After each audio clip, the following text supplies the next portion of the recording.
পুরো পৃথিবী জুড়ে চলছে তৃতীয় বিশ্বযুদ্ধের উত্তেজনা। আমাদের হাতে এসেছে এ বিশ্বযুদ্ধের গুরুত্বপূর্ণ আপডেট, সব আন্তর্জাতিক সংবাদের শিরোনাম। শুরুতেই থাকছে পরাশক্তি হয়ে ফিরল ইরান, মার্কিন অবরোধ ভেঙে ছুটল 11টি জাহাজ। এ নিয়ে থাকবে বিস্তারিত প্রতিবেদন। এবারে জানিয়ে দিব ডোনাল্ড ট্রাম্পের আত্মসমর্পণ, ইরানের জয়, চুক্তি নিয়ে কট্টরপন্থীদের বড় সংশয়। এবারে থাকছে ক্ষমতাবান নেতানিয়াহু এখন ঘরে বাইরে হচ্ছেন অপমানিত। সব শেষে জানিয়ে দিব নেতানিয়াহুকে পাত্তা না দিয়ে সমঝোতার পথে ট্রাম্প, যা দেখা গেল ভিডিওতে। এতক্ষণ শুনছিলেন হাতে থাকা আপডেট সংবাদের শিরোনাম, এবারে বিস্তারিত। তবে তার আগে অনুরোধ রইল ভিডিওটিতে একটি লাইক এবং কমেন্টস করে জানিয়ে দিন ভিডিও সম্পর্কে আপনার মূল্যবান মতামত। আরও জানিয়ে দিন ভিডিওটি কোথা থেকে দেখছেন বা কোন জেলা থেকে দেখছেন। ওমান সাগরের উত্তাল জলরাশি চিরে ভোরের আলো ফোটার আগেই যেন এক নতুন ইতিহাসের সূচনা হলো। মার্কিন নৌবাহিনীর বুর্জ ভেদ করে ইরানের 11টি জাহাজ তাদের গন্তব্যের উদ্দেশ্যে বেরিয়ে গেছে। আর এই দৃশ্য যেন ভূ রাজনীতির মোড় ঘুরিয়ে দেওয়ার মতো এক অনন্য বার্তা। কোনো সংঘাত বা গুলির শব্দ ছাড়াই যেন এক অমোঘ নির্দেশে পরাশক্তির সব বাধা তাসের ঘরের মতো ভেঙে পড়ল। সোমবার যখন তেহরান থেকে আনুষ্ঠানিকভাবে জানানো হলো যে ওয়াশিংটনের সাথে যুদ্ধ অবসানের চূড়ান্ত সমঝোতা হয়েছে, তখন থেকেই বিশ্বজুড়ে যেন এক শ্বাসরুদ্ধকর নীরবতা নেমে এসেছিল। কিন্তু সেই নীরবতা ভেঙে যখন জাহাজগুলো নির্বিঘ্নে চলাচলের খবর এলো, তখন স্পষ্ট হয়ে গেল যে দীর্ঘদিনের সেই উত্তাপ রণাঙ্গনের দিনগুলো সত্যিই শেষ হতে চলেছে। ইরানের সুপ্রিম ন্যাশনাল সিকিউরিটি কাউন্সিলের সেই ঐতিহাসিক ঘোষণা অনুযায়ী লেবানন থেকে শুরু করে এশিয়ার প্রতিটি রণাঙ্গনে অবিলম্বে এবং স্থায়ীভাবে যুদ্ধবিরতি কার্যকর হয়েছে। দীর্ঘ কয়েক মাসের রক্তক্ষয়ী সংঘাত, অসম সামরিক অভিযান আর সামুদ্রিক দস্যুতার কালো অধ্যায় পেরিয়ে অবশেষে আলোর মুখ দেখছে কূটনৈতিক সমাধান। পাকিস্তান ও কাতারের মধ্যস্থতায় আয়োজিত সেই রুদ্ধতার বৈঠকগুলোতে যে আলোচনার বীজ বোনা হয়েছিল, তা আজ যেন বাস্তবের জমিতে প্রাণের সঞ্চার করল। ইরানের শীর্ষ নেতাদের দূরদর্শী সিদ্ধান্ত আর সশস্ত্র বাহিনীর অদম্য সাহসের উপর ভর করেই এই কঠিন সময়ে দাঁড়িয়েছে দেশটি। যদিও বিগত এপ্রিল মাস থেকে মার্কিন অবরোধের কবলে পড়ে আকাশ বাতাস ছিল ভারাক্রান্ত, তবুও ইরানের তেলবাহী ট্যাঙ্কার আর পণ্যবাহী জাহাজগুলো কখনো মাথা নত করেনি। শুক্রবারের আনুষ্ঠানিক স্বাক্ষরের দিনক্ষণ এগিয়ে আসছে, তখন আন্তর্জাতিক মহলের চোখ এখন এই সমঝোতা পত্রের দিকে।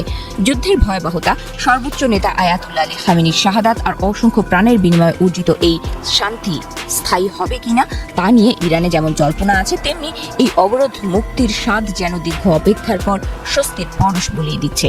ওমান সাগরের বুকে যে জাহাজের সারি দেখা গেল, তা কেবল কোনো নৌ চলাচলের চিত্র নয়, বরং এটি একটি নতুন যুগের পদধ্বনি, যেখানে সংঘাতের বদলে আলোচনার টেবিলে পাওয়া সমাধানই শেষ কথা হয়ে উঠছে। ভিয়েতনাম যুদ্ধ এই নামটি শুনলেই যুক্তরাষ্ট্রের ইতিহাসের সবচেয়ে বিতর্কিত ও ব্যয়বহুল সামরিক অভিযানের কথা মনে পড়ে। কয়েক দশক ধরে এটিকেই যুক্তরাষ্ট্রের সবচেয়ে বড় কৌশলগত ব্যর্থতা হিসেবে দেখা হচ্ছে। কিন্তু এখন নতুন এক দাবি সামনে এসেছে, আর সেই দাবি হলো ইরানের বিরুদ্ধে যুক্তরাষ্ট্রের যুদ্ধ নাকি ভিয়েতনামের চেয়েও বড় পরাজয়ে পরিণত হয়েছে। শুনতে অবাক লাগলেও এমন মন্তব্য করেছেন আন্তর্জাতিক বিষয়ক প্রভাবশালী সাময়িক ফরেন পলিসিতে প্রকাশিত এক বিশ্লেষণের লেখক পল মুসগ্রেভ। তিনি কাতারের জর্জটাউন বিশ্ববিদ্যালয়ের রাষ্ট্রবিজ্ঞান বিভাগের সহযোগী অধ্যাপক। তার মতে ইরান যুদ্ধ শুধু একটি সামরিক সংঘাত নয়, বরং এটি এমন একটি ঘটনা যা যুক্তরাষ্ট্রের মৌলিক জাতীয় স্বার্থ এবং বৈশ্বিক অবস্থানকে সরাসরি ক্ষতিগ্রস্ত করেছে। কিন্তু কেন তিনি এমন কথা বলছেন?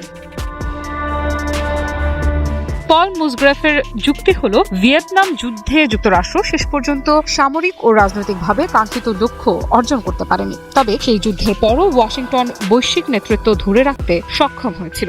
এমনকি পরবর্তী সময়ে স্নায়ু যুদ্ধেও যুক্তরাষ্ট্র বিজয়ী হয়। অর্থাৎ ভিয়েতনাম যুদ্ধ ছিল বড় ধাক্কা, কিন্তু তা আমেরিকার বিশ্ব নেতৃত্বকে শেষ করে দিতে পারেনি।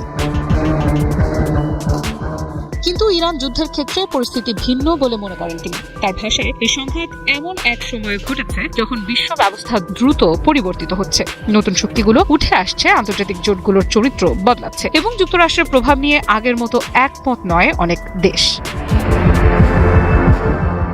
নিবন্ধে তিনি ইরান যুদ্ধকে প্রেসিডেন্ট ডোনাল্ড ট্রাম্পের শুরু করা একটি পছন্দ নির্ভর যুদ্ধ হিসেবে উল্লেখ করেছেন। অর্থাৎ এমন একটি সংঘাত যা সরাসরি অস্তিত্বগত হুমকির কারণে নয়, বরং রাজনৈতিক সিদ্ধান্তের ফল হিসেবে শুরু হয়েছিল। আর সেই সিদ্ধান্ত শেষ পর্যন্ত যুক্তরাষ্ট্রের জন্য রাজনৈতিক এবং সামরিক দুই ক্ষেত্রেই সমস্যার কারণ হয়েছে বলে দাবি তার।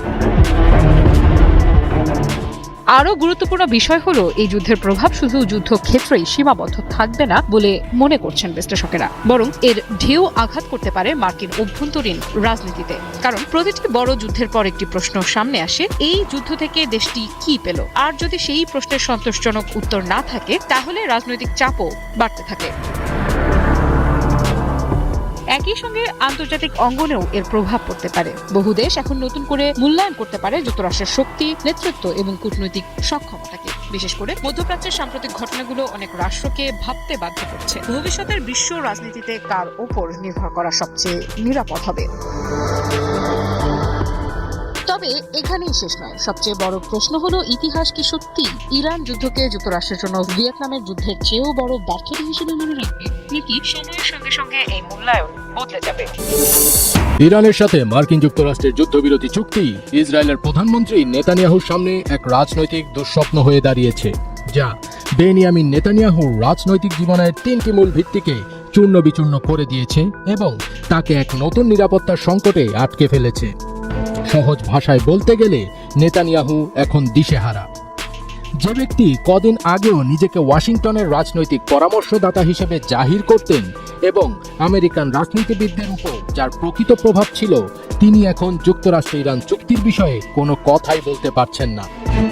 ইসরায়েলের সাধারণ নির্বাচনের কয়েক মাস আগে লেবাননে হিজবুল্লাহর উপর হামলা বন্ধ করার জন্য ওয়াশিংটন ও তেহরানের দাবির মুখে ইসরায়েলের মিস্টার সিকিউরিটি হিসেবে তার পুরনো কলঙ্কিত রাজনৈতিক ভাবমূর্তি কিভাবে টিকে থাকবে? বাস্তবতা হলো, তার সেই ভাবমূর্তি সে নিজেই দিন দিন চূর্ণ বিচূর্ণ করে ফেলেছে। নেতানিয়াহুর সামনে এখন যে বিকল্পগুলো রয়েছে সেগুলো মোটেই ভালো নয়। সোমবার নেসেটে বিরোধী দলীয় নেতা ইয়ার লাপিদ এই বিষয়গুলোকে এভাবে সারসংক্ষেপ করেছেন যে, হয় আমাদের সর্বশ্রেষ্ঠ মিত্রের সাথে একটি সরাসরি ও ধ্বংসাত্মক সংঘাত, অথবা ইসরায়েলি স্বার্থের বশ্যতামূলক আত্মসমর্পণ। মার্কিন প্রেসিডেন্ট ডোনাল্ড ট্রাম্পের গালিগালাজপূর্ণ এই মূল্যায়ন যে রবিবার বৈরুতে হামলার নির্দেশ দিয়ে নেতানিয়াহু কোনো বিচারবুদ্ধির পরিচয় দেননি।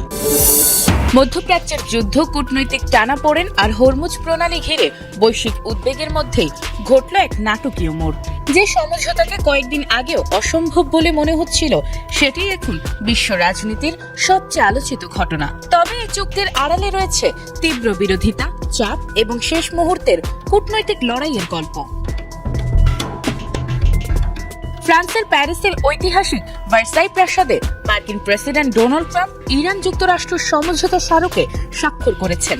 ফ্রান্সের প্রেসিডেন্ট ইমানুয়েল ম্যাক্রো সামাজিক যোগাযোগ মাধ্যম এক্সে চুক্তি স্বাক্ষরের ভিডিও প্রকাশ করে জানান, এই সমঝোতা দীর্ঘস্থায়ী শান্তির পথ তৈরি করবে এবং হরমুজ প্রণালী পুনরায় চালু করার সুযোগ করে দেবে।